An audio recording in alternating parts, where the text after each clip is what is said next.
موحدين في القرن 12 وكان في الاول لباس رجالي قيمته كبيره من الاول. لبسوه سلاطين وامراء مغاربه وهداوه سلاطين الدوله العثمانيه. حاضر في دور الازياء العالميه وفي لوحات معروفه، ولبسوه مشاهير من ميادين مختلفه. اجيو نكتشفوا اكثر.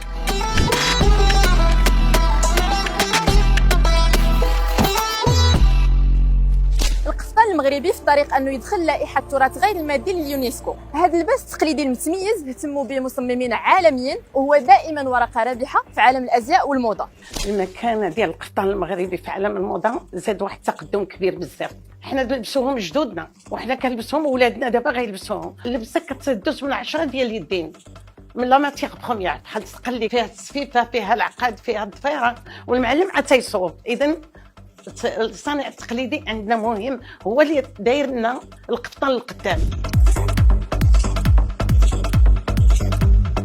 بزاف ديال التفاصيل كيزيدوا قيمه للقفطان المغربي، بحال العقاد، التصفيفه، الطرز بجميع انواعه، وحتى الثوب.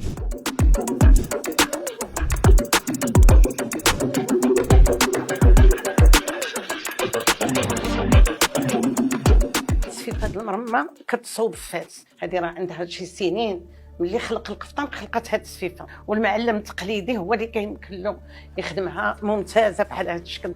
التصفيفه د المرمى راه عندها تاريخ. القفطان الا ما كانش بالتصفيفه د المرمى ما كيكونش باين، والتصفيفه ضروري. الا ما دازش من هذه المرحلات هذه كتبرم، ملي كتبرم كتسد هنايا، ملي كتسد هنايا تتركب عاود في المرمى. ضروري من الصانع التقليدي. ما كان الصانع التقليدي ما كاينش القفطان.